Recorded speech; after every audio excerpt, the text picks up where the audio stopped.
Welcome everyone in the audience and those who are joining us by live stream to the 2025 Publishing Triangle. And thanks to Red Dog Productions and our amazing events IT team for making this evening happen. My name is Lori Lynn Turner, and I'm the Associate Director of the Creative Writing Program here at the New School. Well, as you know, being a university, things have been tough, but we're here. I want to give a shout out to all the students and educators, and especially those who've helped with this evening: Agustina, Calissa, Camilla, Hajab, and Michelle. And hello, shout out to the beloved LGBTQ plus community, and especially the T in LGBTQ plus, right? Especially. We see you, and we hold you, and we're wrapping our arms around everyone. So thank you to the Publishing Triangle Board, and especially Rob Rhines, Emanuel Xavier, Carol Rosenfeld, and a helpful friend of the Publishing Triangle, Brian Berger. So, and now, to open the evening, it is my honor to introduce someone who embodies the spirit of queer literary resistance and resilience. He's a trailblazing poet, spoken word artist, activist, and a vital voice in our community. He's also returning as host for the third time, bringing his signature fire, wit, and heart to the celebration. And in honor of National Poetry Month, he's kicking things off with a brand new poem. Please welcome the incomparable Emanuel Xavier.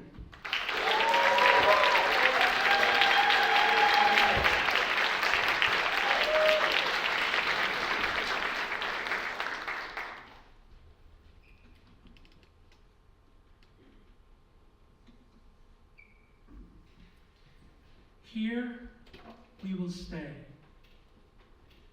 We were never meant to belong, pero aquí estamos. Brown hands, queer hearts, ghosts of ancestors whispering from las esquinas where our names have been erased. Another wall, another ban, another law written in white ink with the blood of those who were never meant to matter. Our grandparents' tongues stumble on the lips of children, but still they dream, despite the cages, despite the bullets, despite gods who will never listen. And when they scream, go back, dime, back a donde?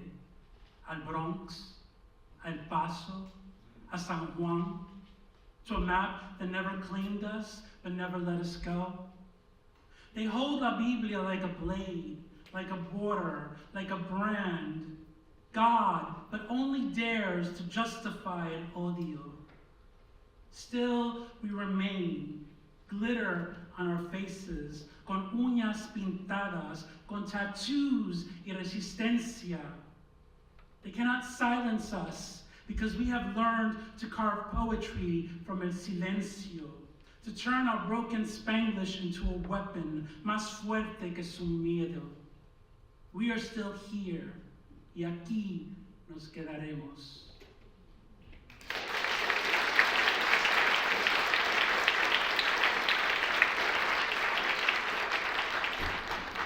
¿Cómo está mi gente? Buenas tardes, beautiful people, and welcome to the Publishing Triangle Awards, and happy National Poetry Month. Well, we still have that. I'm Emanuel Xavier, your host for this incredible night celebrating the power of LGBTQ plus literature. Get ready for an evening of words that matter, voices that refuse to be silenced, and stories that have shaped who we are. Thank you all for showing up tonight. I see some familiar faces, some fresh ones, and yes, I definitely spot a few literary legends in the house. Don't be shy, we know who you are. This room is full of brilliance, and I'm just thrilled to be sharing the stage with all of you. Let's honor the magic of our literary community, because tonight, we don't just celebrate books, we celebrate the ones who dared to write them. So let's do this. Thank you once again to the New School for providing us with this beautiful space to gather and celebrate the LGBTQ plus literary community. It means the world to have a place where our voices, our stories, and our truth are honored. And congratulations to Lori Lynn Turner, who recently received the National Book Critics Circle Service Award.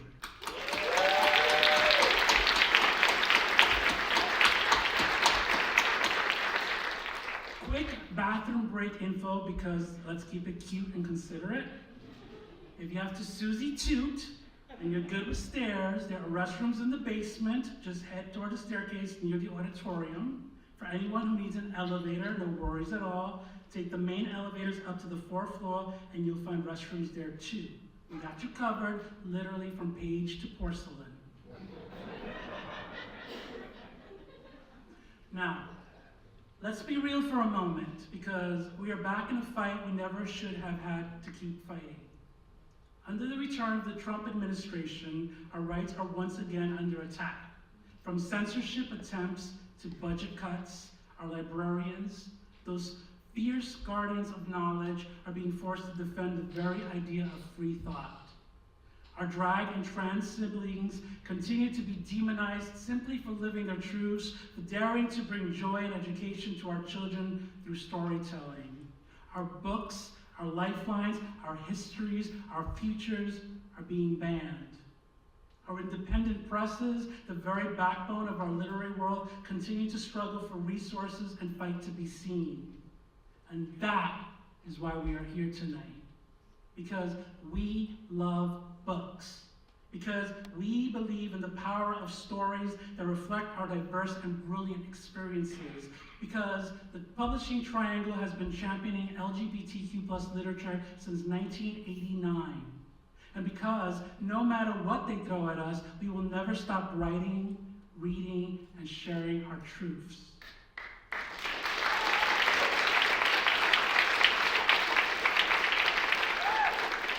Look around you.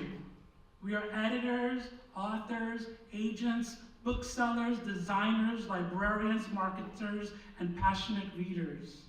Some of you will leave tonight with an award, some of you will not.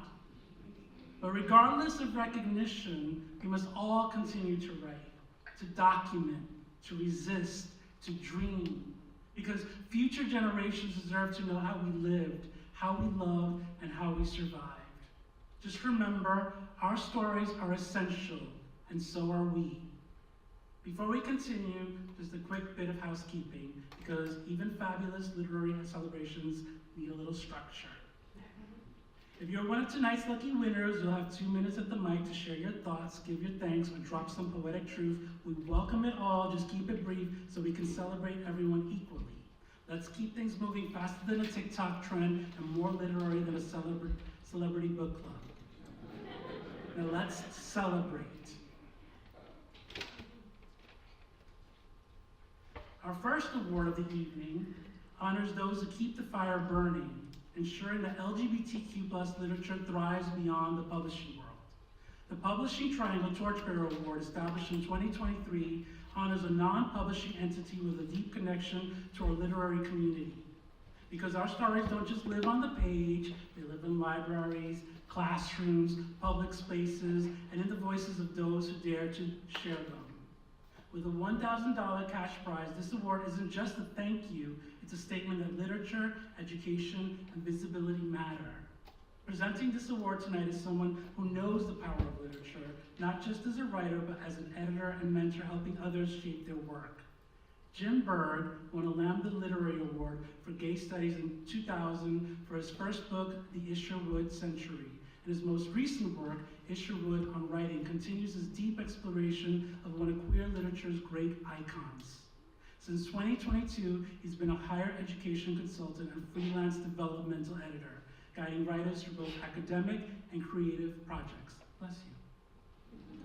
Please welcome our fellow Publishing Triangle board member, Jim Berg.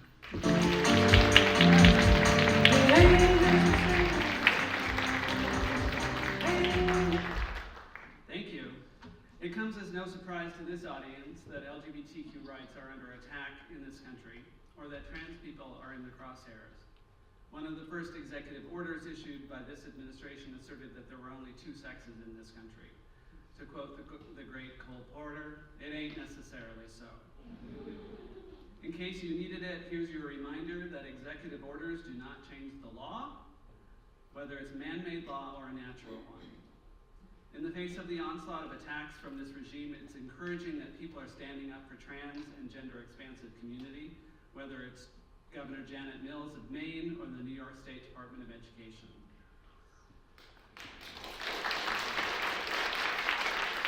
For the last few weeks, millions of people across the country have been saying hands off. Hands off Social Security, hands off LGBTQ rights, and hands off queer books. Tonight we say, hands off our trans youth. The Publishing Triangle Torchbearer Award is presented annually to a non-publishing entity with a connection to the literary world. This year's award goes to Transformative Schools. Transformative Schools supports trans futures by uplifting the lives of trans children, trans educators, and families touched by transness. They operate a free after-school program, open and welcome to all students, designed to center the needs of trans, queer, non-binary, and gender-expansive students ages 9 to 15. Among the classes offered through the after-school program are many centered on the arts, including creative writing and queer media. Transformative Schools isn't stopping there. Their team is actively working towards launching a middle school. To accept the award, please welcome Elena Daniels, Ro Pena, and Megan Madison.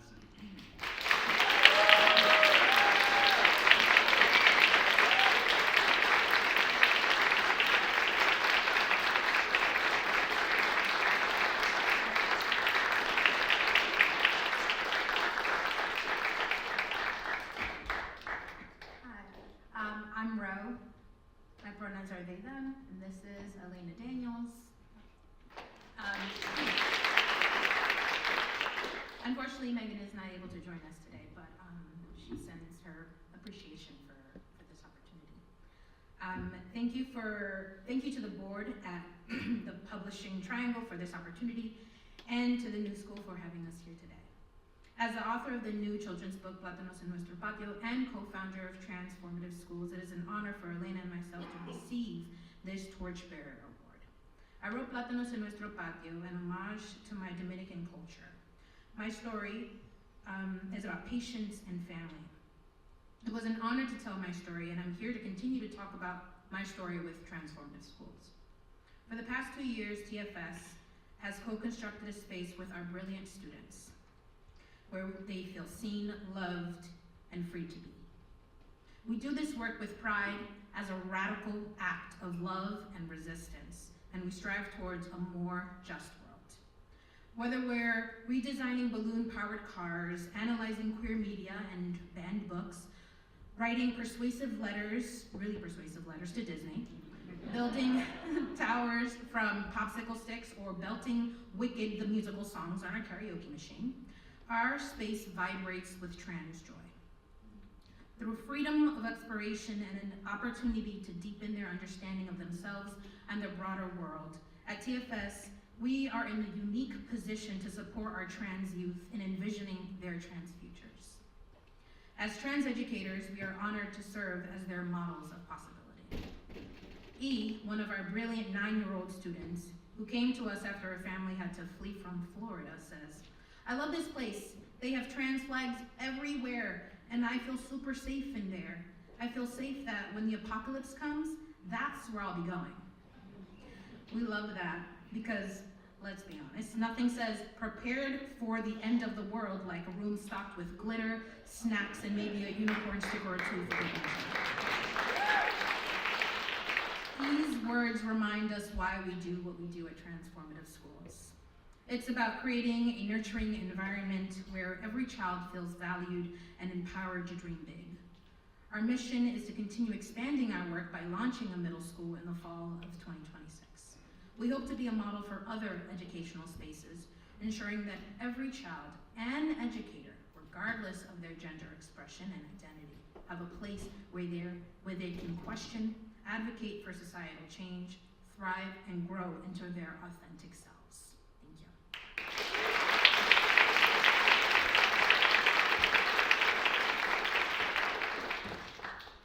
Hi folks, good evening, and sorry my phone is being off, so working from a computer. Writers, something. It's an honor to share the stage with Ro Pena. We're also so glad to be here to celebrate trans and queer authors with y'all here tonight. Transformative Schools is a school for building trans power through education and organizing. It was no accident that the team of teachers that Ro and I assembled includes multiple children's books authors whose books tell true stories about race, gender, and power. Let's be clear, trans kids have always existed, and they've always known who they are. They just want to feel safe enough to tell us.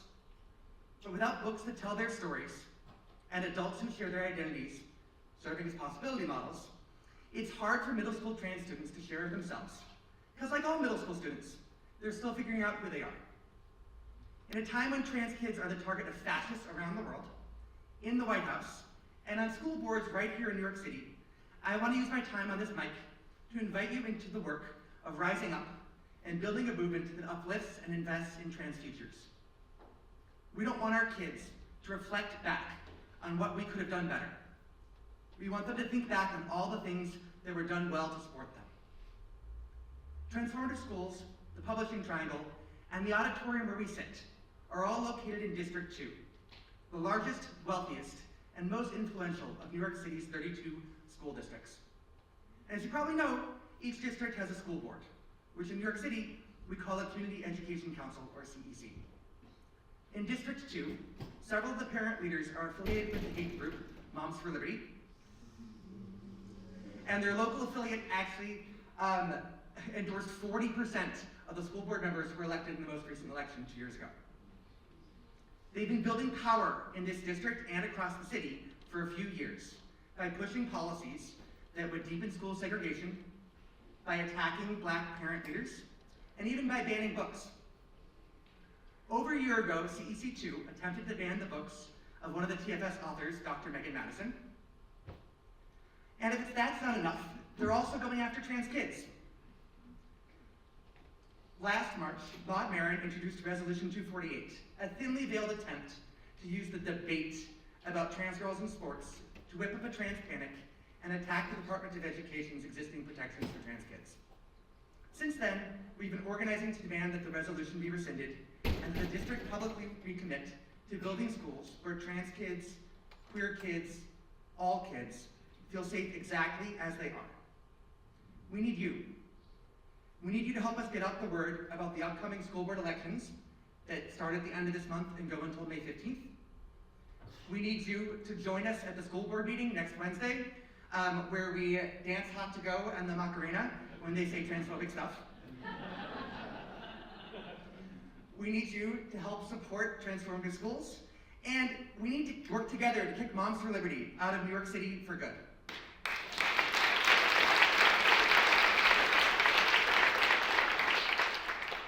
There's a lot more to say, but it's time to pass the mic. So I'll leave you with this. Trans kids deserve the chance to become elders. So when trans kids are under attack, what do we do? Stand up, fight back. Can't hear you. When trans kids are under attack, what do we do? Stand up, fight back. When trans kids are under attack, what do we do? Stand up, fight back. See you all at the school board meeting on Wednesday.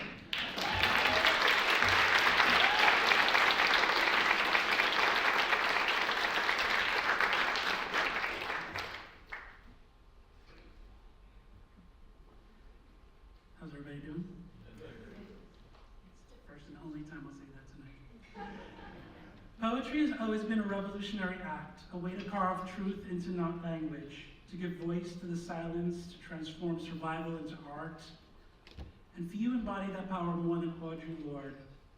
The Audre Lorde Award for Lesbian Poetry was established in 2001 to honor this trailblazing poet, essayist, librarian, and teacher, an unapologetic warrior of words.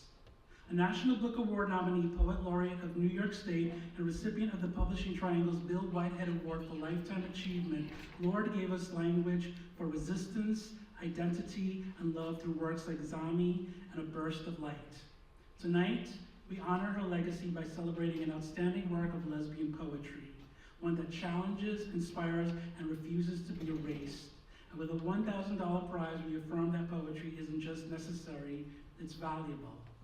Presenting this year's Audre Lorde Award for Lesbian Poetry, it is my deep honor to introduce a poet who has inspired not only my work, but the work of so many in our community.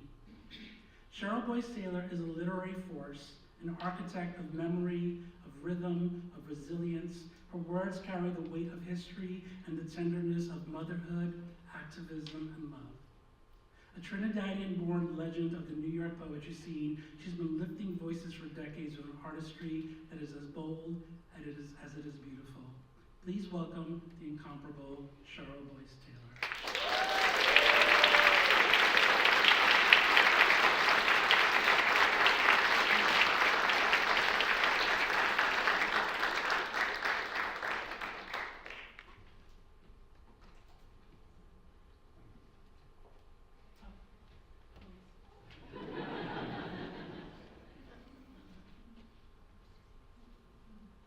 Thank you, Emanuel Xavier.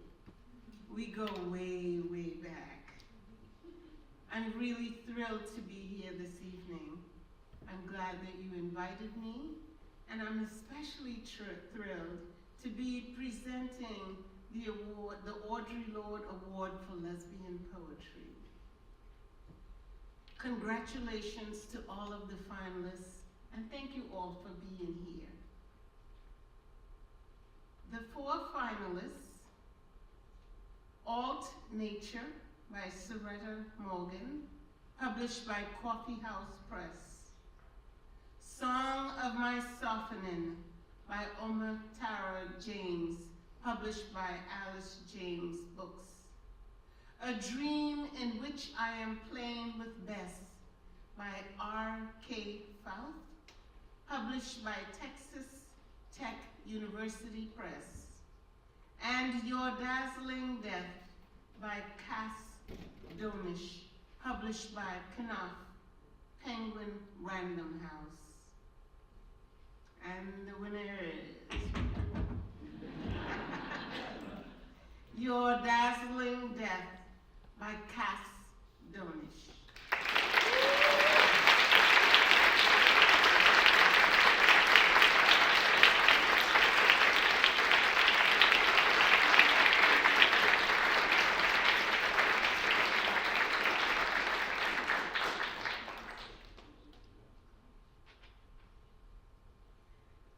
Hello. Wow, I'm just so overwhelmed and honored and truly in awe to be here and to be in the company of such an incredible list of finalists and winners of this award this year and in the past, all the past finalists and winners. And this award named for one of our most important voices, a fighter and inspiration and a personal hero, Audre Lorde. Thank you to Emanuel and to the readers and judges and to the Publishing Triangle and the New School. Thank you to my editor, Deb Garrison, my agent, Julia Eagleton, my mom, Sheila Muncie, and my partner, Ryan Murphy, for their support in writing this book.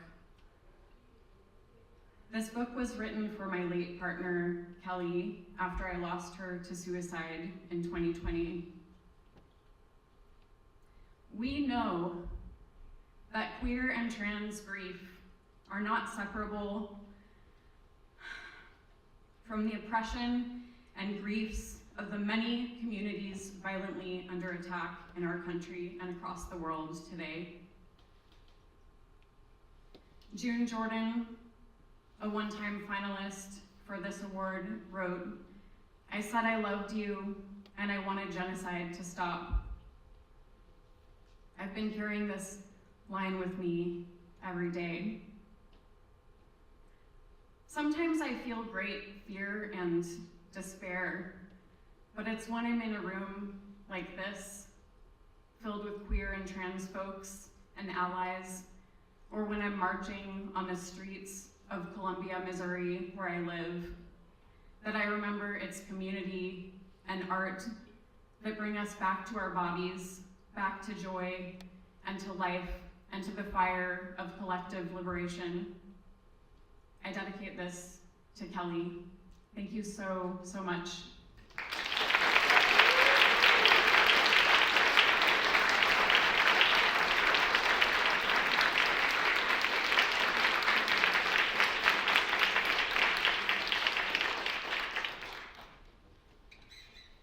Next, we honor poetry that moves, provokes, and lingers long after the final line.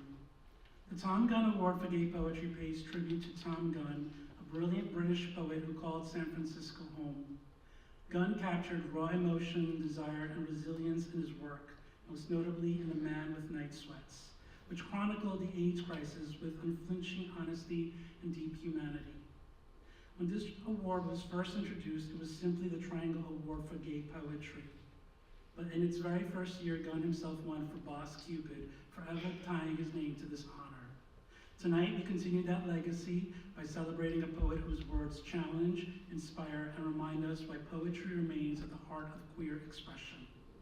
Let's welcome our presenter for this year's Tom Gunn Award for Gay Poetry, a poet, writer, and literary advocate whose work has left a lasting impact on the LGBTQ+ literary world. Reginald Harris was a Lambda Literary Award finalist for his debut collection, 10 Tongues, and won the 2012 Kaive Kainam Northwestern University Press Poetry Prize for autogeography. A member of the National Books Critics Circle, he continues to champion literature while also serving as a lead digital navigator for the Brooklyn Public Library's Neighborhood Tech Help Service. Please welcome my poetry sis, Reginald Harris.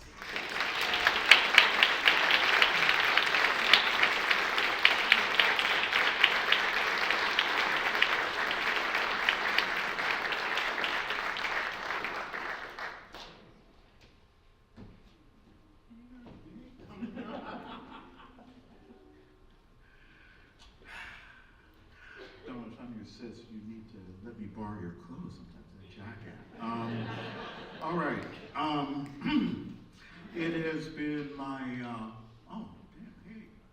And hello, those of you who are watching at home. It has been my very great pleasure to have had all 4 nominees for the Tom Gunn Award for Gay Poetry in my bedroom for the last few weeks. And I picked most of them up at the library. Of course, I mean, their books. I know one person at least is here with their partner. I don't want to, so I'll just move on.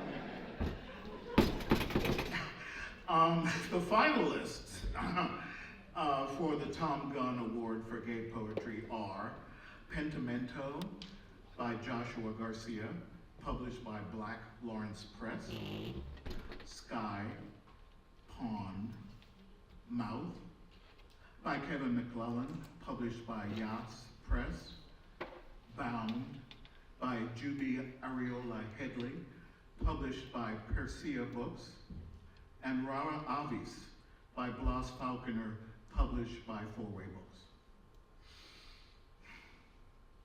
And this year's Tom Gunn Award goes to the author of the lines, where do you go when you forget who you are? Rara Avis by Blas Falconer.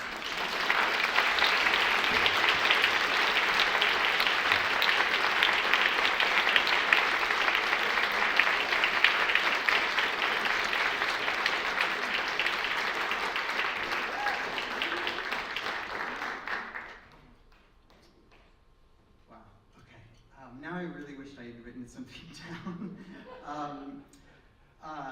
I did have something I thought about though. I'm really honored to be here, especially to win this award. Tom Gunn paved the way for writers like me, and so this is a deep honor. Poetry, I wanted to say, and what I often tell my partner of nearly 21 years is the longest relationship I've ever had. And events like this remind me of something that happened to me in graduate school. I had written a poem about something that had happened in my life, and someone very dismissively, discouragingly, and condescendingly asked, do you want to be a poet or do you want to be a gay poet? And I thought, is there a choice, you know? And I thought about this a lot. I've thought about this a lot over the years, and it was recognizing who I was and not seeing myself in the world around me that forced me inward.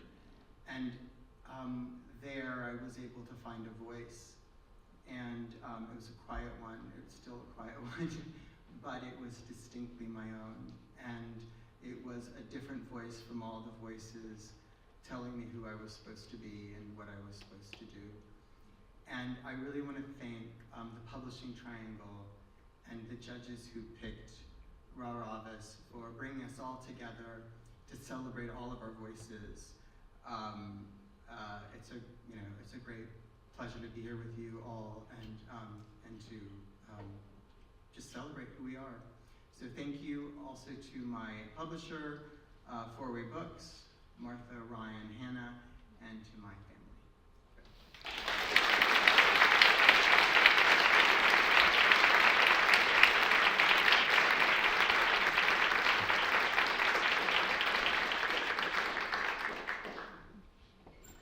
Literature is resistance, and no one knew that better than Leslie Feinberg. The Leslie Feinberg Award for Trans and Gender Variant Literature honors fearless trans and gender non-conforming writers who break barriers and reshape the world with their words. Named after the legendary author of Stone Butch Blues, this award celebrates the power of trans storytelling across genres because our stories deserve to be told, heard, and celebrated. And with a $1,000 prize, we recognize that these voices are not just important, they're essential. Now, to present this year's award is an artist who defies categories and expands what it means to move through the world as both writer and performer. Benedict Nguyen is a shapeshifter, brilliant on the page, electric on stage, and always unapologetically themselves. Whether through essays, poetry, or movement, their work pulses with intellect, wit, and a deep sense of queer possibility. Please welcome the fierce and phenomenal Benedict Nguyen.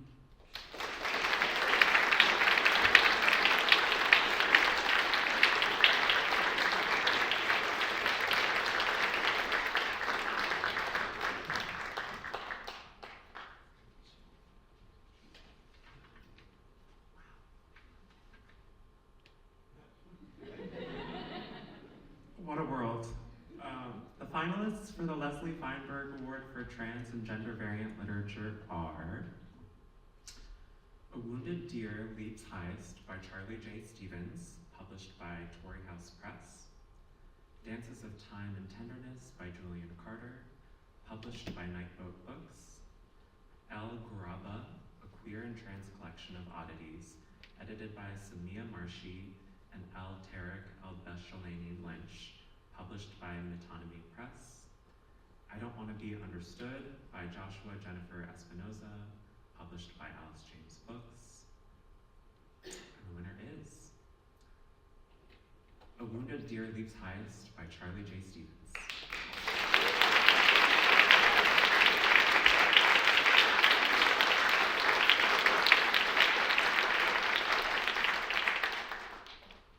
Charlie is unable to be here tonight, but sent the following statement. I want to give a huge thank you to the Publishing Triangle for all your meaningful work over the years and for awarding A Wounded Deer Leaps Highest this award. In these overwhelming and scary socio-political times, it is so important that organizations such as the Publishing Triangle exist to support, protect, and celebrate queer writers and queer stories. In an era when transgender and non-conforming children in particular are under attack, it means so much that Smokey, the protagonist of this novel, will continue to be known, hopefully reminding us all to further give ourselves over to the fight for not only their existence, but their joy. Thank you very much.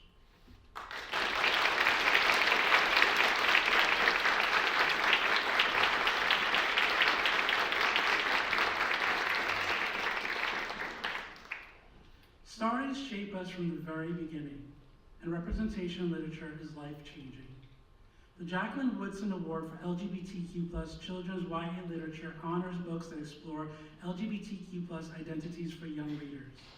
Named for the brilliant Jacqueline Woodson, author of Another Brooklyn, Red at the Bone, and Brown Girl Dreaming, this award recognizes books that tell coming-out stories, LGBTQ+ history, queer romances, and explorations of gender identity, because every young person deserves to see themselves in a story.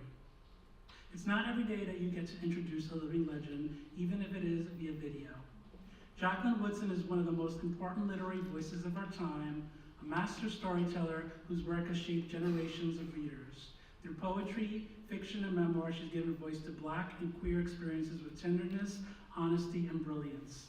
A former National Ambassador for Young People's Literature, a MacArthur Genius Fellow, and someone who continues to break ground with every book, she is truly iconic. Please join me in welcoming via video the extraordinary Jacqueline Woodson.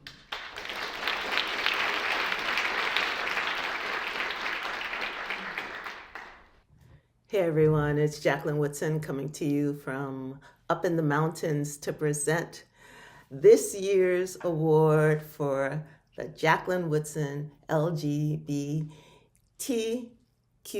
plus award for children's and young adult literature. It's a long title. I have a long name and it's a long title, so I'm gonna say it again. I'm here to present the Jacqueline Woodson Award for LGBTQ plus children's and young adult literature. And this year's finalists are all amazing books, including Canto Contigo by Johnny Garza Villa, Crash Landing by Lee Charmaine Ann, They Thought They Buried Us by Nonica Ramos, and What I Must Tell the World by Leslie J. and Love is Wise. And this year's winner, congratulations to Canto Contigo by Johnny Garza Villa. Take care and congratulations to all of you.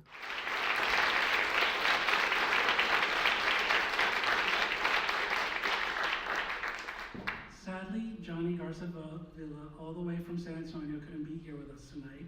But I'm sure they'd want to send a huge thank you to the judges and to everyone who supports queer YA literature. Johnny, we're cheering you all the way from New York City. Mil felicidades.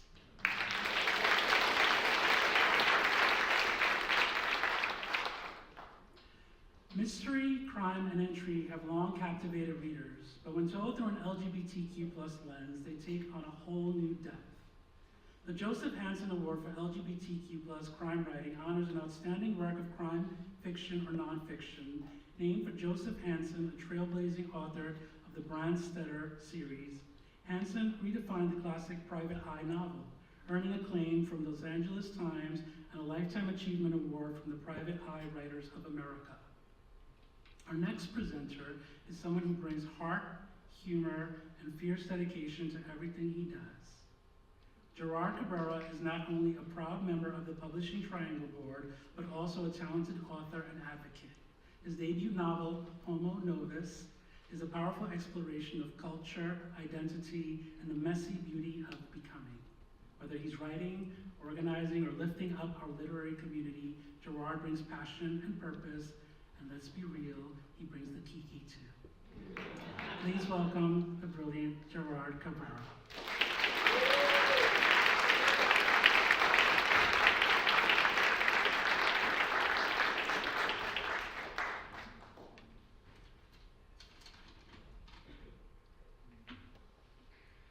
This is the third year we've handed out the Joseph Hansen Award for crime writing. It was conceived of and is funded by the award-winning novelist Michael Nava, and we're grateful for his support.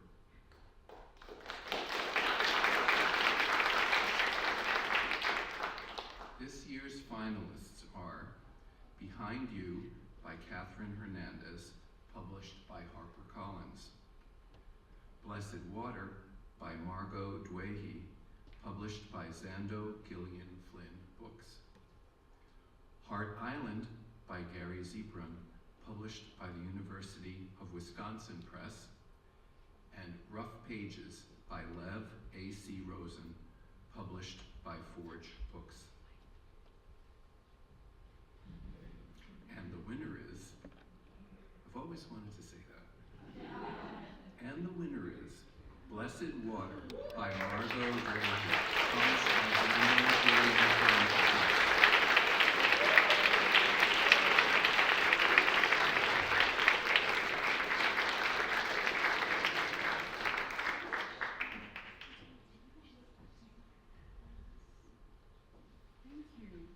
gosh, you magical people. Thank you. Just look around for a moment at the beautiful, magical people that are here. This is why we do what we do. I'm just so grateful. I am going to read a couple of thanks because publishing is a group effort. It is a team effort. So thank you so much to the Publishing Triangle board and the members. And if you're watching at home and you're not a member of the Publishing Triangle, become a member tonight. But thank you to the judges and the leadership, Michael Nava, so generous and innovative, to the poet and crime writer, Joseph Hansen, who blazed a legacy and created a path for queer crime writing poets like myself to follow. Thank you so much to my agent, Laura, who believes and bolsters the LGBTQ community in writing. To my mystery writing hero and publisher, Gillian Flynn, I would fake my own death for you, for sure. To my brilliant editor, Lexi Casola at Zando Gillian Flynn Books, my students and colleagues at Emerson, but all students right now. We are here to protect you, so students, thank you. To, yes, please, and the students here tonight, and also to the new school, thank you so much for all that you do. You are also just blazing a path forward. And everlasting thank you to my beautiful wife, Bree, who couldn't be here tonight, and to my family and my niece, Lena, who's hopefully watching on Zoom maybe. And a special, special thanks to the queer crime writing community. It's a group, queer crime writers. If you're writing mysteries, please do join it. We support each other. We amplify each other. And to intone Rebecca Solnit, one of my favorites, a book is a heart that can only beat in the chest of another. So all of you who are writing, when I read your books, your heart is beating in me. And hopefully if you read the Sister Holiday series of mysteries, her heart beats in you. This is how we keep each other together. This is how we keep our vital pulse, no matter what they throw at us. Because you know, some heartbeats are a little bit of grenades. So thank you so, so, so much.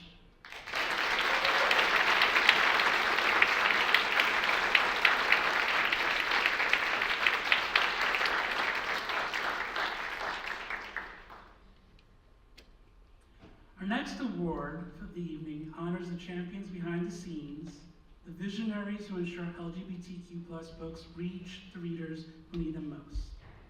The Michelle Carlsberg Leadership Award recognizes editors, literary agents, institutions, and publications that uplift queer literature.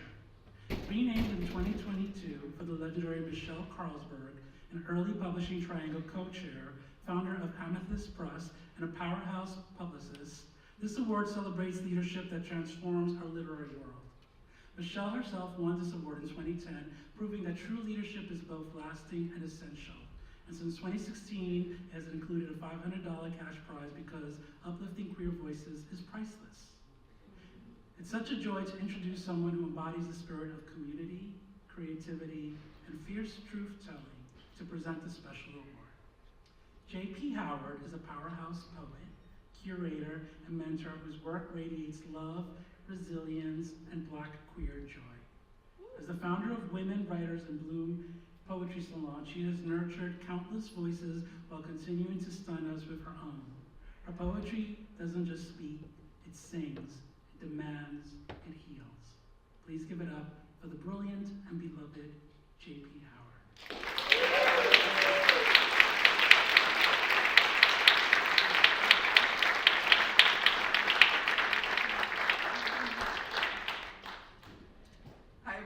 Everybody here, everybody at home. I've had the pleasure of knowing David Groff for about 20 years. He was my beloved professor when I was an MFA student in creative writing at City College of New York. Then he became my mentor, and now I'm proud to call him a dear friend. For the 2 decades I've known David, I have known him to be an exemplary literary citizen. He constantly uplifts and celebrates and centers our LGBTQ+ literature, our literary organizations, and our queer writers. Wherever he goes, he makes sure to build community, to uplift our voices, whether it be by sitting on the boards of LGBTQ literary organizations, teaching in classrooms and residencies, or editing our work. It is an absolute honor and a great privilege to present to you this year's recipient of the Michelle Carlsberg Leadership Award, David Groff, a phenomenal poet, editor, educator, one of the original founders of the Publishing Triangle, a dear friend, and a literary citizen extraordinaire. Congratulations, David, I'm so proud of you.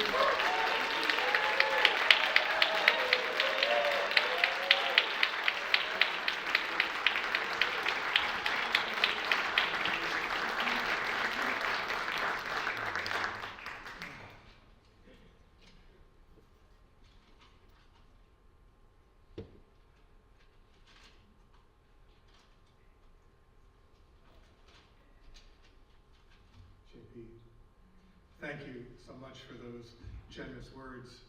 And I so value your exemplary work as a poet and culture worker, bringing communities together to share our words and voices. I'm so grateful to receive this award. My thanks go first to Michelle Carlsberg, who was one of the original presences as we began to establish the Publishing Triangle, and who has been an amazing advocate for our books and our authors over these several decades. She was an early winner of this award, and I'm glad for her continuing support of it. I should say at this point that the cash prize for this, the cash amount, will go back to the Publishing Triangle to support their work. It's especially meaningful to be honored by my colleagues, the people of the Publishing Triangle. Carol Rosenfeld, our tireless longtime chair, so wise and generous of spirit. Rob Burns, our treasurer, a committed culture worker for this and many other organizations whose heroic efforts were essential to this event. And board members Ariana Abad, Jim Berg, Gerard Cabrera, Chris Smith, and our host, Emanuel Xavier. I thank all of them, and I thank all the authors and professionals I've worked with in my many years in New York. And I thank my husband, Clay Williams, here tonight, a brave and tireless advocate in his own right. As a culture worker and writer, my enterprise has been to engender resonant words. As a book editor at a big publishing house and then as an independent editor, I have worked with queer authors to bring their books to readers here and in my other activist and literary efforts with Lambda Literary, Nightboat Books, and in my other work as a literary citizen. 37 years ago, a small group of authors and book people came together in the offices of Robert Rieger, a Book of the Month Club exec, and then the offices of Michael Denneny, the trailblazing editor whose author, Rabi Alameddin, we will shortly honor with the Whitehead Award. It was a terrible time. Our community was under siege from the relentless epidemic of AIDS, with the 1970s Stonewall movement, the feminist movement, and the civil rights movement under constant assault from the cruel regime of Ronald Reagan. But amid the epidemic and oppression we faced, what thrived among us was books. Books were the main medium through which we connected with each other, how we built our identities and connections, and as lesbian and gay people and bisexual and trans people.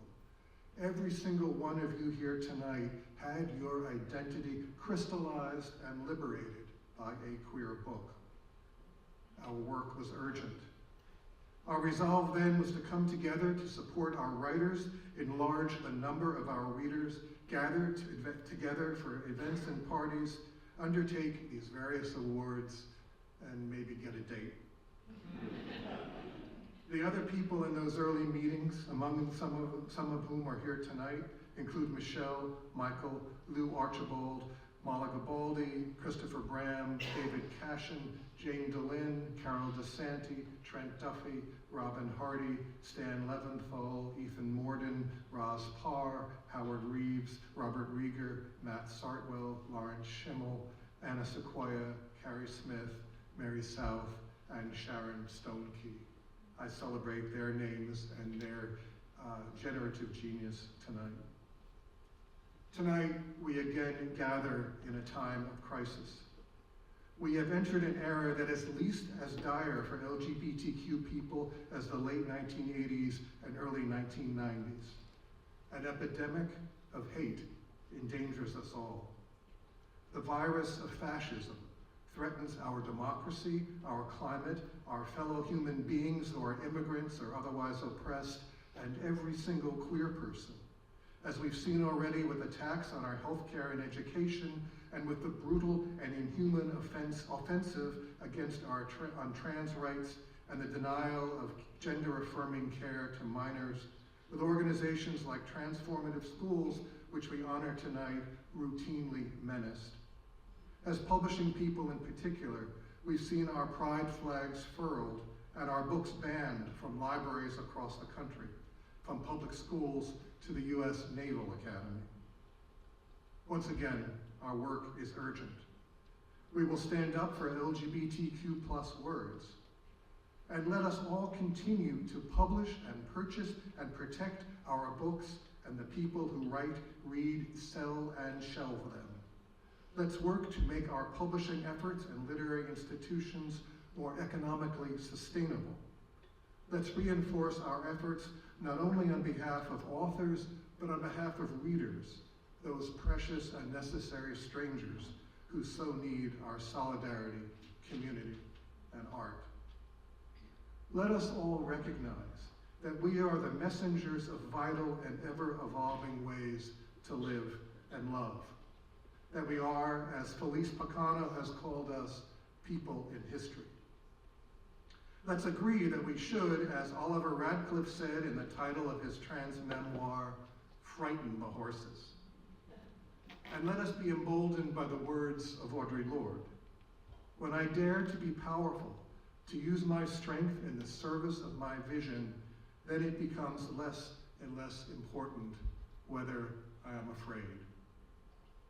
And in that spirit, let's embrace the truth that Dorothy Allison imparted on this stage last year, that we have the power to alter the plot, to see our stories as a way out, a way of loving and acting in the world, which is, as Dorothy told us, a revolutionary transgression.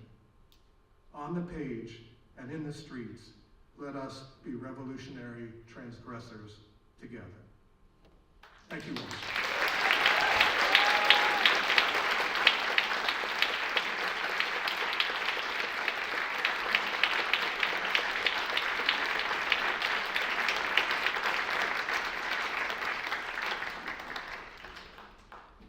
And to that note, I also want to remind everybody, if you're in New York City this Saturday, protest, Bryant Park, 12 noon.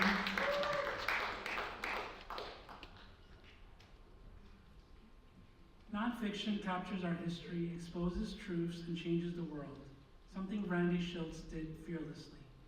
The Randy Shilts Award for Gay Nonfiction honors the journalist behind The Mayor of Castro Street and Anne the Panton Played On, whose work on the AIDS crisis made him a hero. This award recognizes the best nonfiction book by or about gay, bisexual, or trans men, or one that significantly impacts queer men's lives. It has long been funded by Michael Denneny, a legendary LGBTQ+ editor, and now continues through his brother Joe Denneny. Presenting this award tonight, it is an honor to introduce a distinguished figure in the literary world. Tom Beer is the editor-in-chief of Kirkus Reviews, where he has been steering one of the most respected voices in book criticism since 2019. Prior to this, he served as the books and travel editor at Newsday and has contributed his insights to numerous publications, including the Los Angeles Times, the Washington Post, and the Village Voice. Beyond his editorial prowess, Tom has played a pivotal role in the literary community as a two-term board member and past president of the National Book Critics Circle. His dedication to literature and his keen eye for storytelling have significantly influenced the way we engage with books today. Please join me in welcoming the esteemed Tom Beer.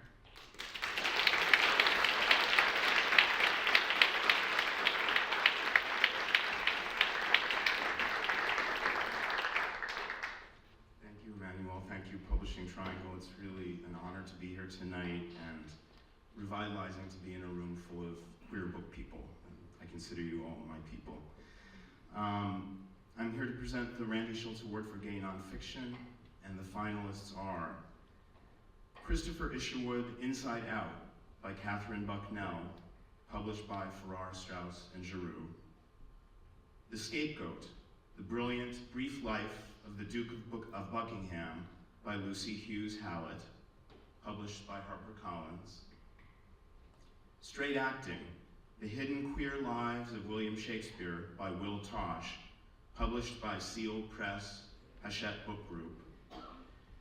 And 10 Bridges I've Burnt by Brontes Purnell, published by MCD.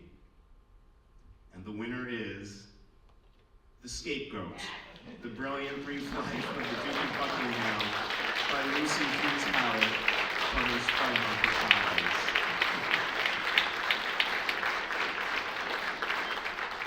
Lucy is unable to be here tonight, but sent the following message. The Scapegoat tells the 400-year-old story of two men who loved each other. The relationship between the British King James and the Duke of Buckingham, known as the handsomest man in Europe, was complicated and transgressive, tender and passionate, deeply divisive in a society shaken by the new fluidity of gender roles. Sometimes the best way to get an excitedly fresh view of our own era is to step back into the past. Congratulations, Lucy.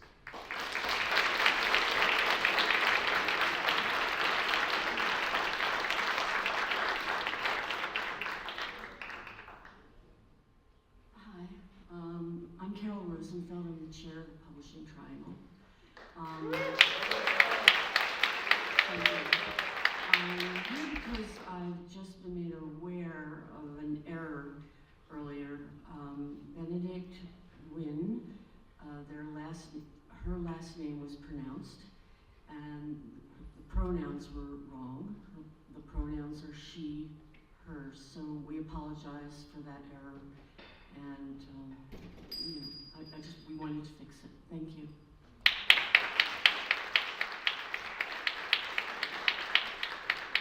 Thank you.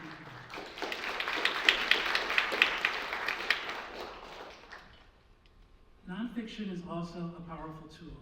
It documents, disrupts, and reclaims our stories. Few have done that as boldly as Judy Grahn. The Judy Grahn Award for Lesbian Nonfiction honors the renowned writer, cultural theorist, and activist behind The Common Woman, Another Mother Tongue, and A Simple Revolution. Since 1997, this award has recognized the best nonfiction book about lesbians, bisexual women, and trans women, or one that has had a significant impact on queer women's lives. Our next presenter is someone who has long championed queer voices through both her own writing and her unwavering support of others. Jennifer Levin is the acclaimed author of Water Dancer, The Sea of Light, and other groundbreaking novels that helped shape lesbian literature. Please welcome the brilliant and generous Jennifer Levin. Hello.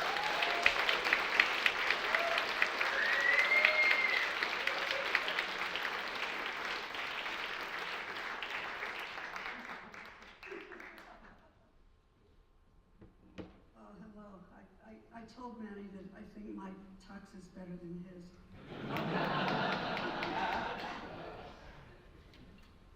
A shout out to the educators and students among you.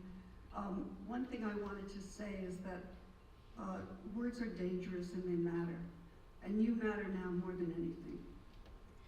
For us as a community of writers, for us as a community of artists, and for us as a community of people who tell the truth. The truth is dangerous.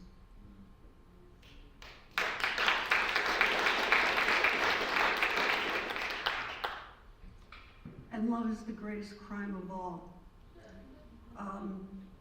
It's the greatest transgression. I remember when it was a crime to be lesbian, gay, trans, all the queer things. Our freedom is not easily won, and it's not easily kept. It's something we fight for every day. I also wanted to say a word to the students among you. When you write, Go to the place that is your deepest scar, your deepest pain. There you will find the source of your greatest strength. And this is a journey that takes a long time. It takes decades. But you will find your voice, and as you find your voice, you will find truth in the world around you that you did not know existed, and others will come to you. This is a gathering of people who are brave, people not afraid to love, and people not afraid to tell the truth. The finals for the Judy Grant Award for Lesbian Nonfiction are A Place of Our Own, 6 Spaces That Shaped Queer Women's Culture by June Thomas, published by Seal Press, Hatchet Book Group. My Withered Legs and Other Essays by Sandra Gale Lambert, published by the University of Georgia Press. Something, Not Nothing, A Story of Grief and Love by Sarah Levitt, published by Arsenal Pulp Press. Survival is a Promise, The Eternal Life of Audre Lorde by Alexis Pauline Gumbs, published by Farrar, Straus, and Giroux. And the winner is Survival is a Promise, The Eternal Life of Audre Lorde by Alexis Pauline Gumbs.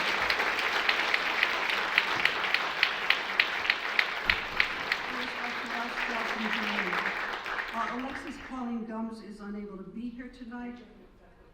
Roz Lee will accept the award on her behalf. Thank you.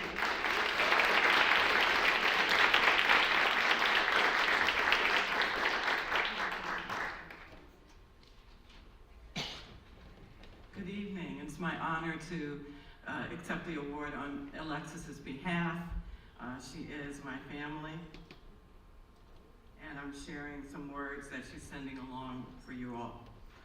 Once upon a time, Audre Lorde was awarded this organization's Lifetime Achievement Award, and she too was not able to accept the award in person. She was not able to accept the award at all. She sent someone she loved and trusted, beloved Jewel Gomez, to offer words instead. But they were not words of acceptance, they were words of protest, challenging Publishing Triangle to support the range of our LGBTQ community beyond tokenization. I hope she will be proud today. It is appropriate that in this particular time in history, Publishing Triangle is honoring a work that seeks to bring the bravery of Audre Lorde to this moment. Audre Lorde was a truth teller, a silence breaker, who protested fascism in solidarity with people she loved during the very last week of her life. And so words of protest are still very much called for today. Audre Lorde would again make demands of each person in this room to acknowledge your own power and be your bravest self as you build community across differences and speak out against fascism, genocide, and apartheid. We are never alone when we fight for the survival of our communities and our sacred relationship with this planet. Our ancestors are with us, and Audre Lorde is fiercely in that number. Thank you. Congratulations, Alexis.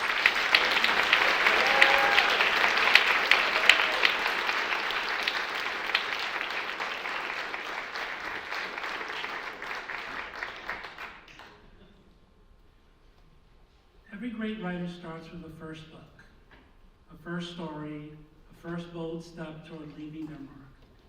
The Betty Bersan Emerging Writer Award honors an LGBTQ+ writer on the rise, someone whose work has already shown exceptional talent and the promise of shaping our literary future. Named for Betty Bersan, a pioneering psychotherapist and activist, this award comes with a $1,500 prize, recognizing not just where these writers are now, where they're destined to go. Our next presenter is someone whose dedication to LGBTQ+ literature has had a lasting impact, especially when it comes to nurturing new voices. Terry DiCrescenzo was the life partner of the late Betty Brisson. In Betty's memory, Terry generously sponsors the Betty Brisson Emerging Writer Award, which honors exceptional new talent and helps ensure that the next generation of queer writers has the platform and recognition they deserve. It's a true honor to welcome her to the stage tonight. Please join me in welcoming Terry DiCrescenzo.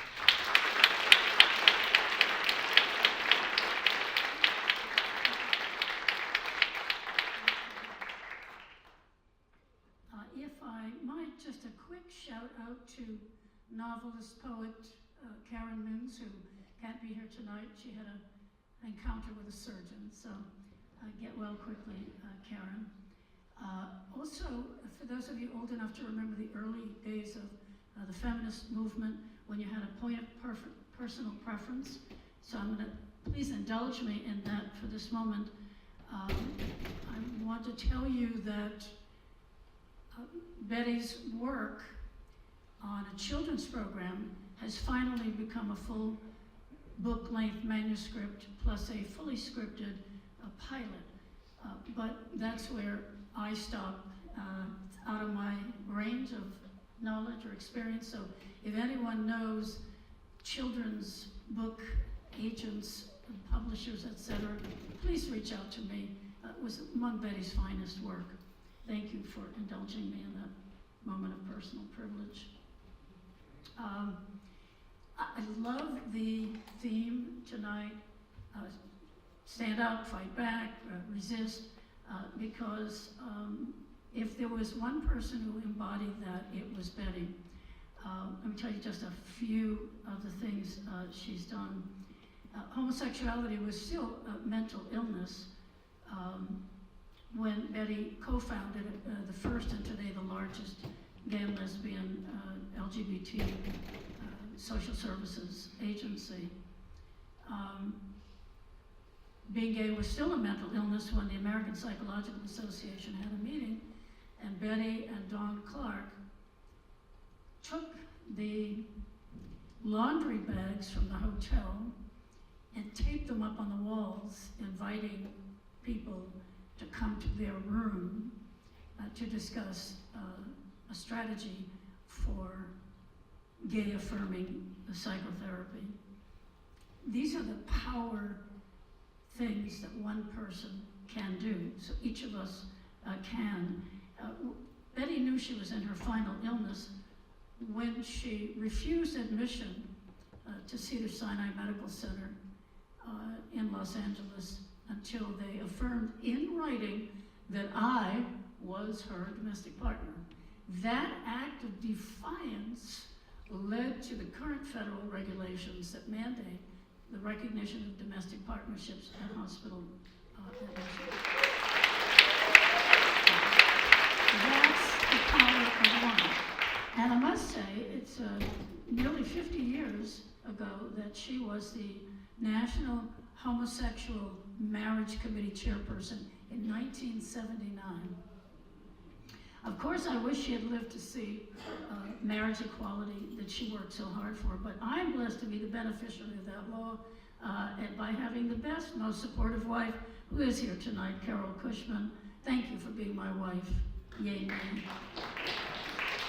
So the winner of this year's Betty Brisson Emerging Writer Award is Brittany Rogers. I first encountered Brittany's work through my Poem a Day subscription. Just sort of showed up on my feed.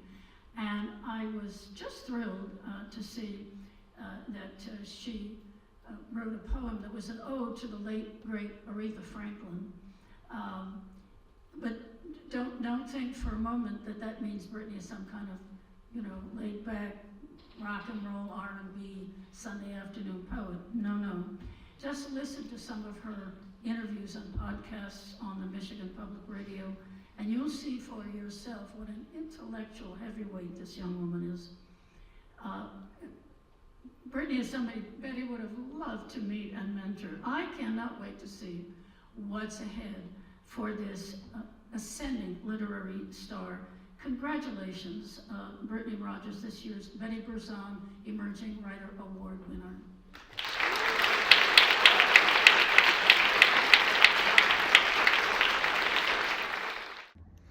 Hello, my name is Brittany Rogers. I'm sending love from Detroit and regrets that I couldn't be there with you today in person. I am so honored to be this year's recipient for the Betty Berzon Emerging Writer Award.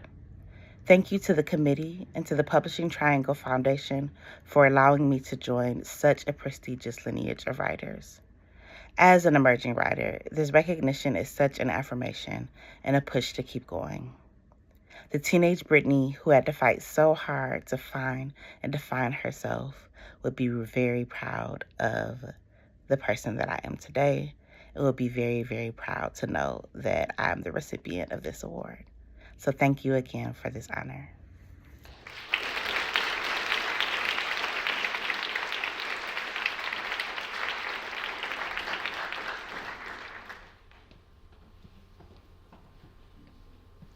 How's everybody doing?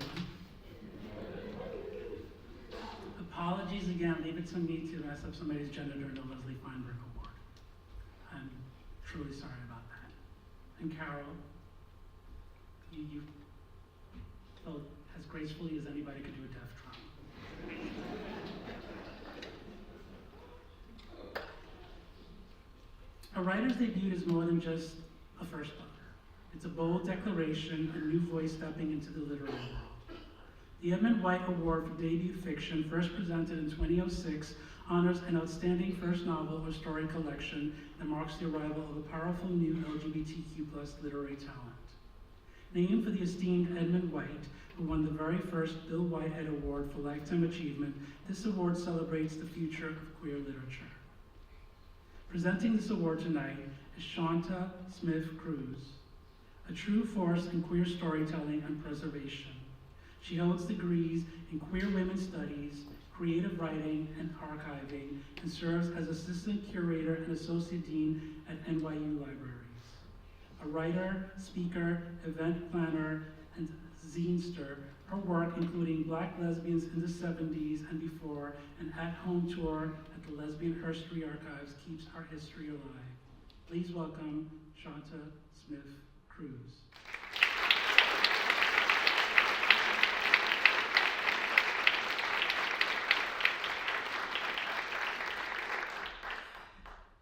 I'm not at NYU anymore. That was a little bio. I'm now the Dean of Barnard Library. And when you're an academic librarian, there's a lot that you have to contend with, including lots of academic writing. And so I had asked the universe for fiction. Because it's with fiction that you really get to see what a new possibility looks like in the world. And when I put that ask into the world, I got an email from Jim Berg, and he said, "Do you want to judge a fiction contest?" And I was like, "No, I don't have time for this." But then I thought, no, wait, I asked the universe, I got an answer, you should say yes. And so then 3 days later, there were just books arriving on my doorstep, more books, and more books, and this happened for a couple of years. And so I want to honor the labor of people who are reading these books. I mean, oh my goodness, so wonderful. So a hand to all of the judges.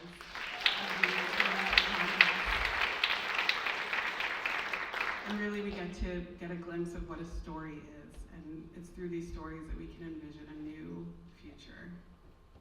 So the finalists for the Edmund White Award for Debut Fiction are Cinema Love by Jai-Ming Tang, published by Dutton; Grey Dog by Elliot Gish, published by ECW Press; How to Fall in Love in a Time of Unnameable Disaster by Muriel Lung, published by W.W. Norton and Company; and 1,000 Times Before by Asha Tanki, published by Viking.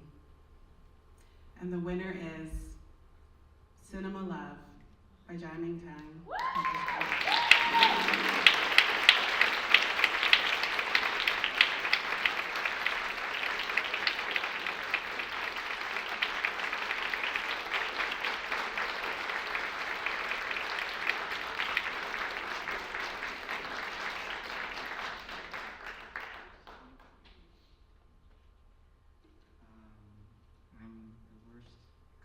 version of shy and unprepared.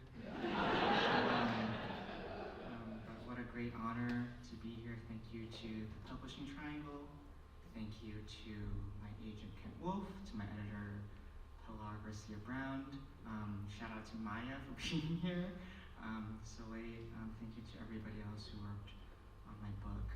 And I recently came back from a short little teaching gig at, I forgot the name of the institution.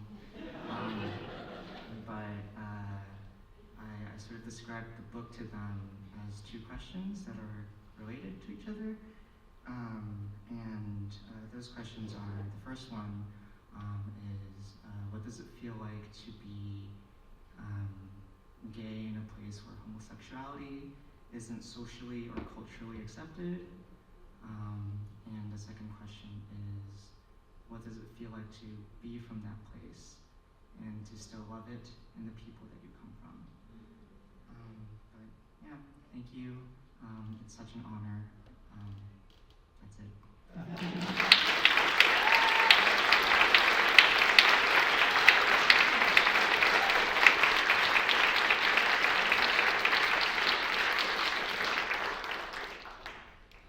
Fiction has the power to transport, to challenge, and to reveal the depth of our queer experiences.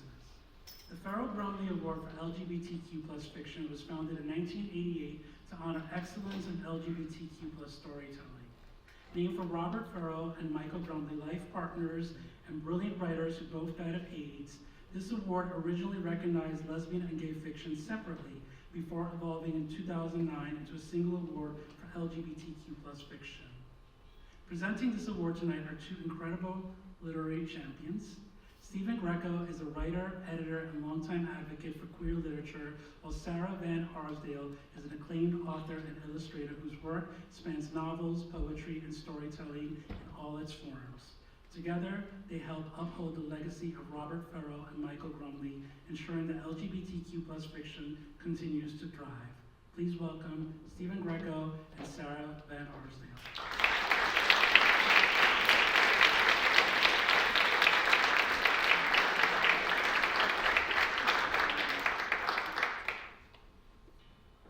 Hi there, I'm Sarah Van Arsdale. And I'm Stephen Greco. Each year, we receive a broader, bolder, and more dynamic range of submissions than the year before. This year's total, 119 entries, the most we've ever received by far, truly knocked us out with its variety of vision, imagination, and sheer literary craft. Our 5 finalists represent 5 distinct ways of meeting the challenge of the Farrell Bromley Award. Is it good enough? Is it LGBTQ+ enough? Is it important enough not just to our audiences, but to culture at large? At a time when queer voices are being stifled, censored, and systematically removed from schools, libraries, and national conversations, awarding and celebrating these works means supporting the momentum of this challenge, stylistic, thematic, political. These books insist on being seen, on being heard, on being taken seriously. The 5 finalists are Curiosities by Anne Fleming, published by Alfred A. Knopf, Canada. Cinema Love by Jiaming Tang, published by Dutton. Heart Island by Gary Zebrin, University of Wisconsin Press. Indian Winter by Kazim Ali, Coach House Books. And there is a Rio Grande in Heaven by Ruben Reyes Jr. From Mariner Books. All 5 of these books are great achievements. We applaud the authors and encourage you to buy them and read them. And for an intricately plotted tale that moves from a cruising spot for queer men in 1980s rural China to immigrant life in New York, that The Guardian called a debut with real heart, the Farrell Bromley Award goes to the aforementioned Jiaming Tang.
climbed across the mountain tops, swam across the ocean blue, across over land and over road.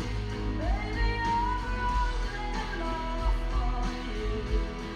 Oh, because even when I was quite broke, you made me feel like $1 million. You do. I was made for you.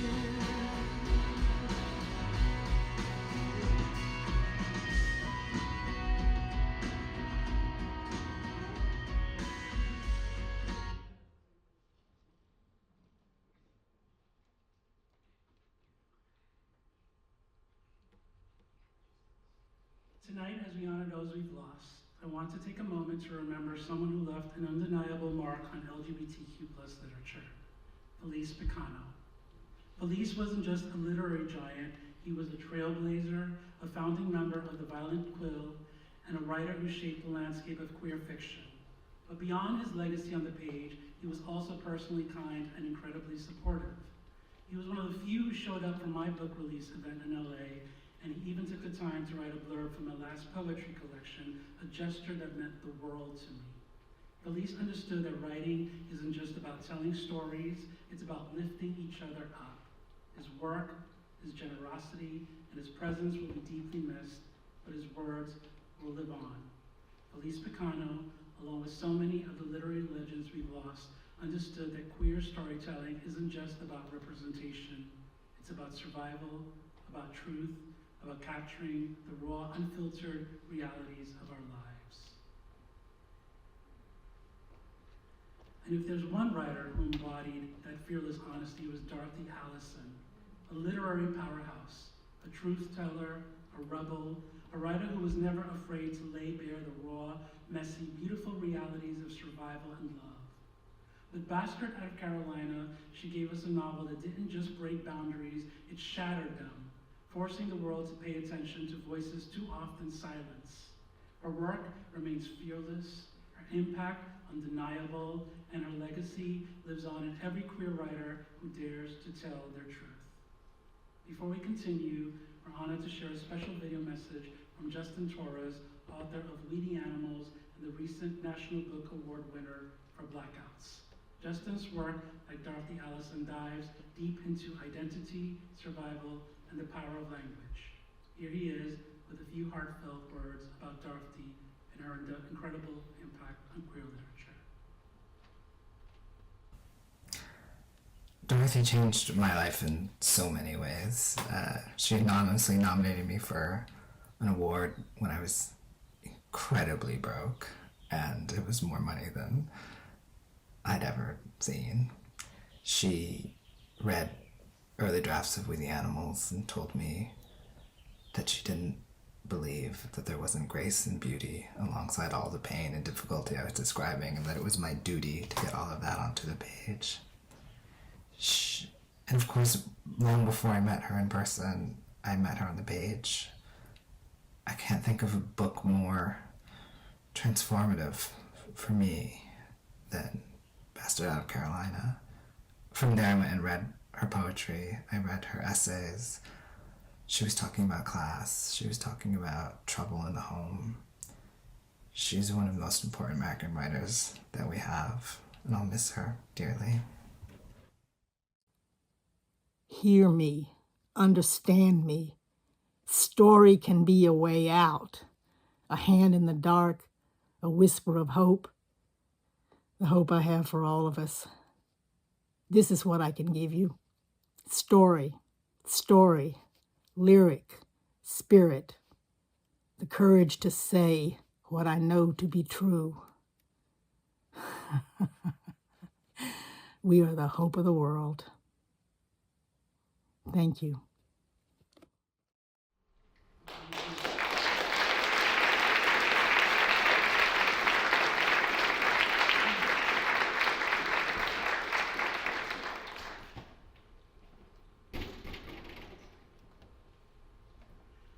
Literature has always been a force for justice.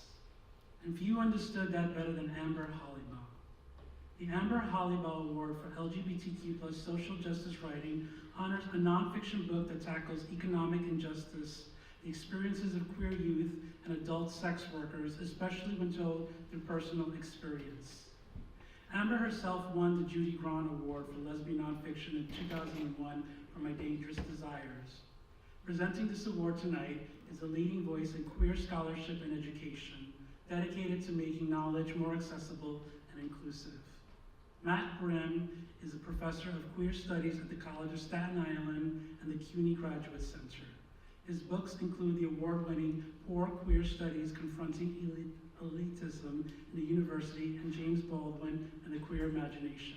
He also serves as the executive director of CLAGS, the Center for LGBTQ Studies, which just relaunched its seminars in the city as the Amber Hollybaugh Seminars in the City in honor of our dear friend. Please give a warm welcome to Matt Brim.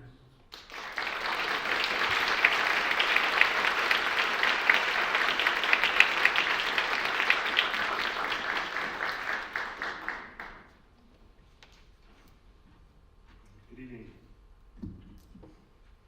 Just last night, CLAGS, the Center for LGBTQ Studies, that's housed at the CUNY Graduate Center, had its final class in the 6-week community education program, relaunched and renamed this year as the Amber Hollybaugh Seminars in the City.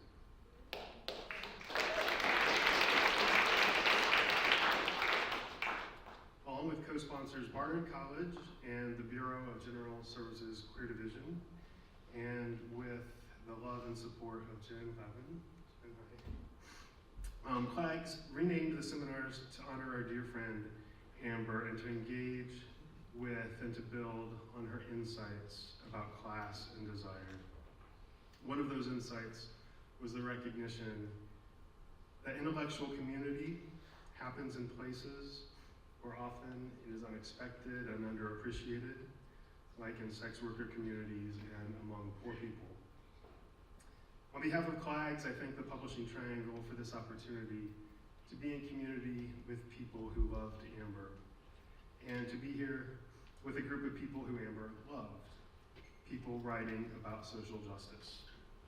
Tonight's nominees for the inaugural Amber Hollybaugh Award for LGBTQ social justice writing explore histories of racism and resistance, the relationship between sex and transgender becoming, the ways care and pain are intertwined, and colonial legacies rescripted through both familial culture and popular culture. The nominees are Come By Here, a memoir and essays from Georgia's Geechee Coast by Nisha Pao and Gabourey, published by Hub City Press. How to Fuck Like a Girl, essays by Vera Blossom, Dopamine Press. How to Tell When We Will Die, on Pain, Disability, and Doom by Johanna Hedva, published by Zando Hillman Grad Books. And Vanessa Angelica Villarreal for her book Magical Realism, Essays on Music, Memory, Fantasy, and Borders, published by Tiny Reparations Books. Congratulations to all the nominees. The winner this year of the inaugural Amber Hollybaugh Award for LGBTQ social justice writing is Johanna Hedva for How to Tell When We Die on Pain, Disability, and Doom.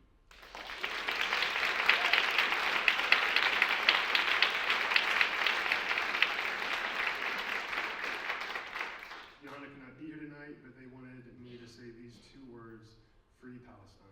Thank you very much.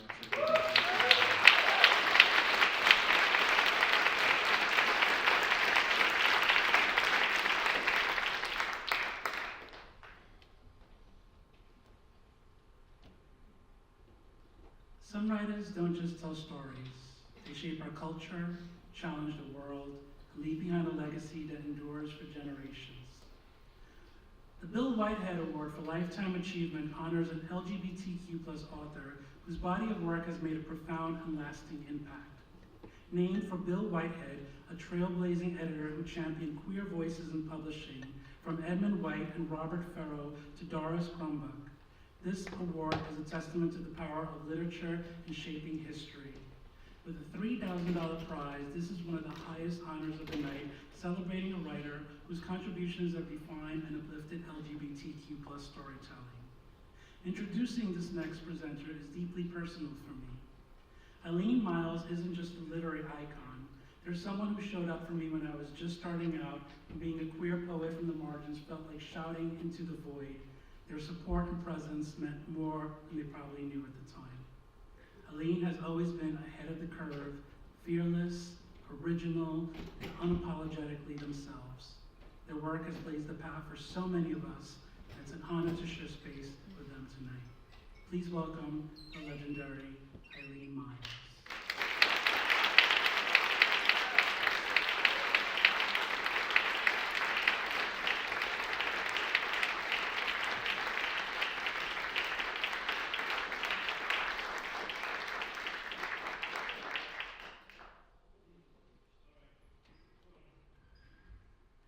Free Gaza, free speech. Just say it. Free Gaza, free speech. Join me. Free Gaza, free speech. Free Gaza, free speech. Free Gaza, free speech. Thank you.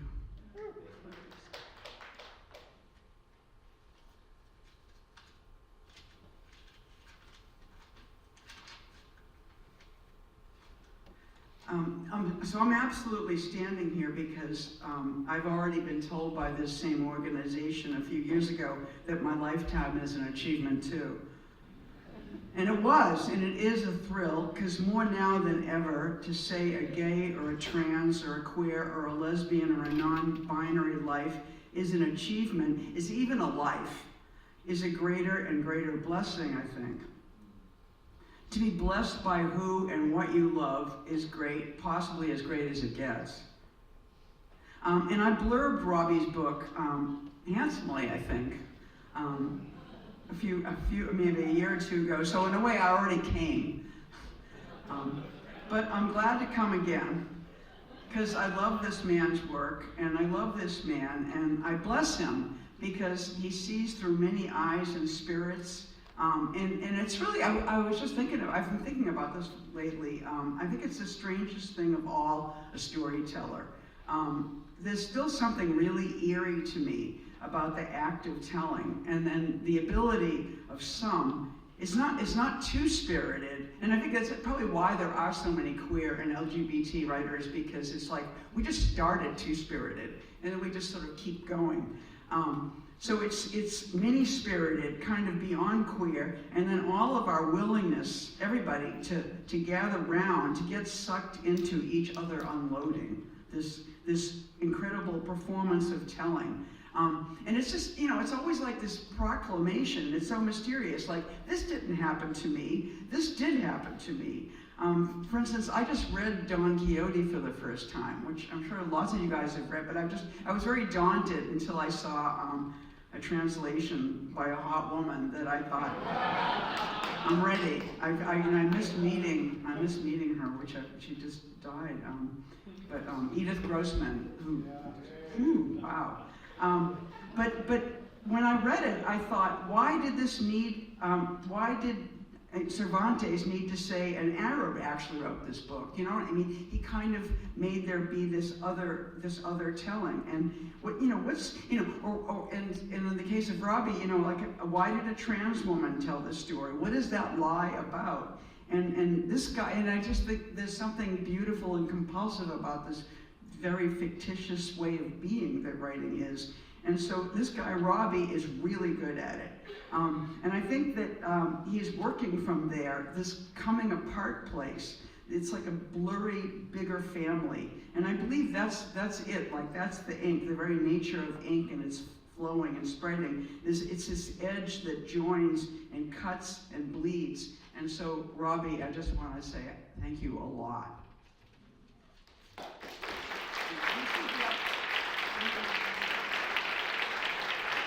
Robbie Al-Madini.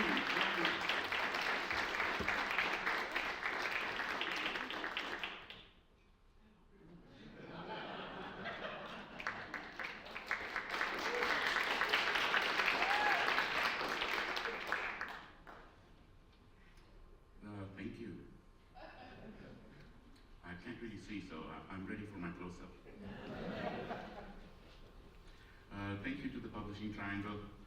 Thank you all for being here. I'm a little overwhelmed.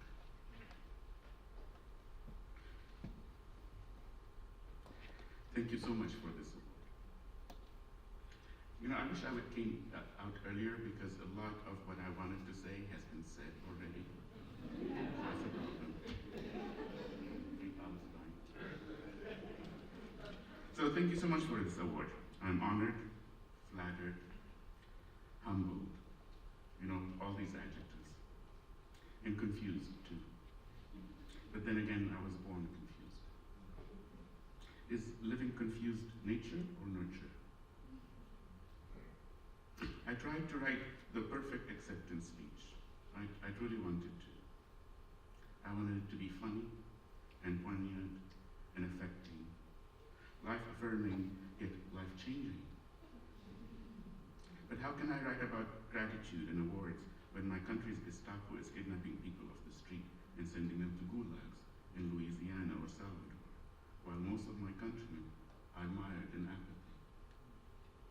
How can I write an acceptance speech when we've been committing an unremitting genocide for the past 18 months, while so many of my countrymen cheer on the horrors? Still, I am grateful, terribly grateful. Even my mother is grateful. My agent is grateful. You know who really is grateful? My psychiatrist. He doesn't have to hear me whine about not being appreciated for at least a couple of months.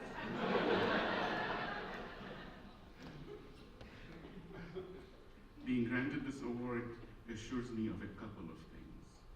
First, it seems I'm still gay. Finding this out was a lovely surprise. I thought I'd shed my gay skin and bloomed into being just grumpy. Second, getting this award means I'm old. And all of us here know about aging in gay years. I mean, it was only 5 years ago that I won an award for a mid-career writer, and now I'm done for.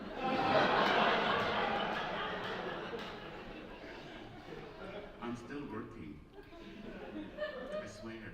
I haven't shot my wad yet. I even have a new book coming out in September.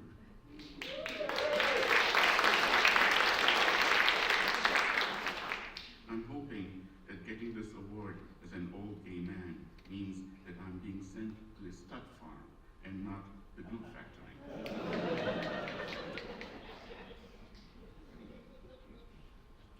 I have been thinking quite a bit about how important queer awards are and how necessary, since our writings are usually ignored by the dominant culture. I don't know whether straight culture will ever seriously read our works, and I'm not sure I care anymore. Remember, I'm old and grumpy. On the other hand, I worry about us. I worry whether gay men read enough lesbian novels and vice versa. I worry if gay men read any trans books or if lesbians read bisexuals. I worry whether queer novelists read queer poetry. I worry that so few of us read poetry. I worry that most of us read mostly American stories, maybe even stories centered along the Eastern Seaboard. So few of us read queer books from around the world, queer books in translation, and there are so many great queer writers doing amazing work that don't even get translated. Whenever I bring this concern to friends, I usually get the, I don't mind reading other things, but I really enjoy seeing my life reflected in the books I read. Which, if you think about it, is exactly what straight culture uses as an excuse not to read us. If we only want books that represent us, does it mean that tops won't read books by bottoms? Do tops even exist? I'm very lucky. I'm so weird that to be able to see my life reflected in books, I had to write. I always found myself a bit boring, so I'm not terribly interested in reading about people like me, if they exist. always excited me is discovering how people who are different than me think and behave. I call this strange phenomenon curiosity. It's an amazing concept. We should all try curiosity. Go home and read something you don't usually read.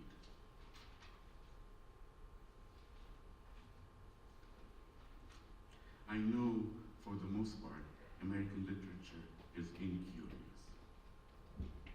As queer writers and readers, we should not be, or we have the opportunity not to be. I'm co-editing a book of international short stories, and I was amazed at the breadth and depth of stories I read, particularly the queer ones. I'm a heavy reader, yet I haven't heard of so many writers.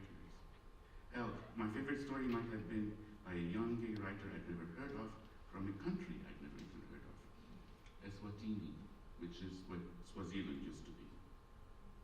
Why do I bring this up now? Because at a time when our books are being taken off the shelves, when we are being erased or re-erased from history, I worry that our response, whether conscious or unconscious, is going to be to try and remind the dominant culture, the straight culture, that we are just like them, that we write like them. Fuck that.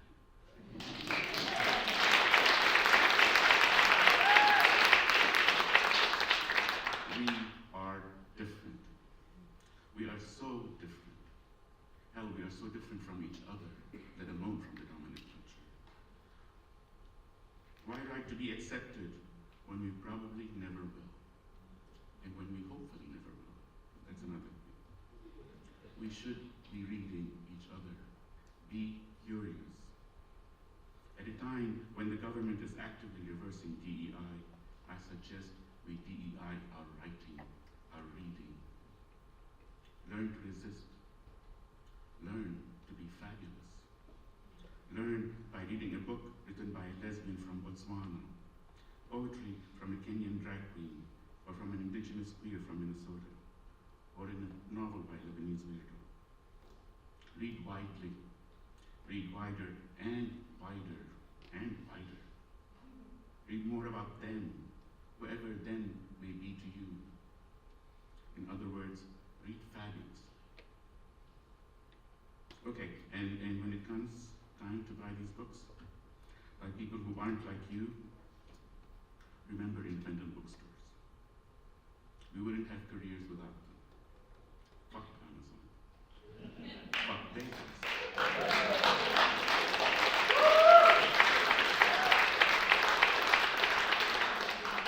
And fuck Trump. And fuck everybody. What the hell? Like I said, I'm Trumping. So I'm rambling all over the place, and I do apologize for this all over the place thing. At a time when the world makes even less sense than it usually does, it will take me a bit of time to be able to write coherently. I'm not sure I've ever been able to write coherently. So thank you. Thank you once again. Official thank yous to my agent, my publisher who are here. Thank you so much. William, I love you. I still love you after 30 years. And I do appreciate this gift, and certainly do appreciate your patience this evening. Thank you.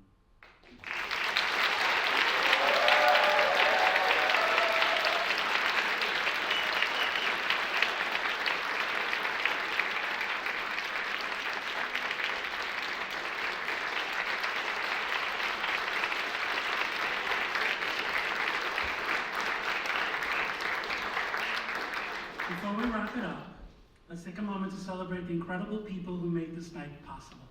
A huge thank you to our judges who volunteered their time and passion to ensure these awards honor the very best in LGBTQ+ literature.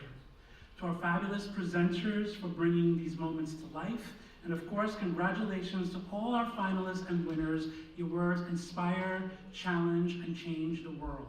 Let's give them all one more round of applause.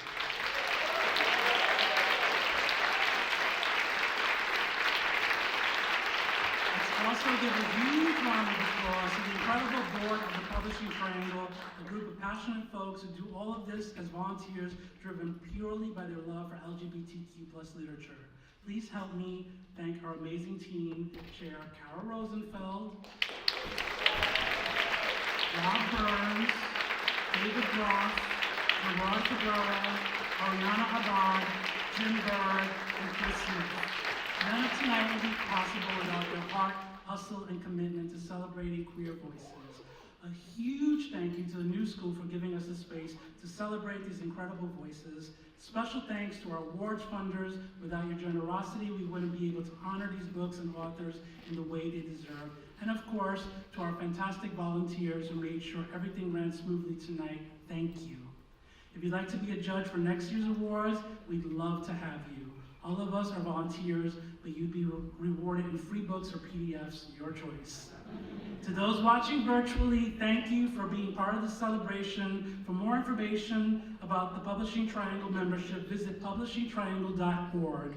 And for all of those still here, join us for a celebratory reception. But listen closely, folks. If you want to enjoy it, you need to leave right now. Seriously.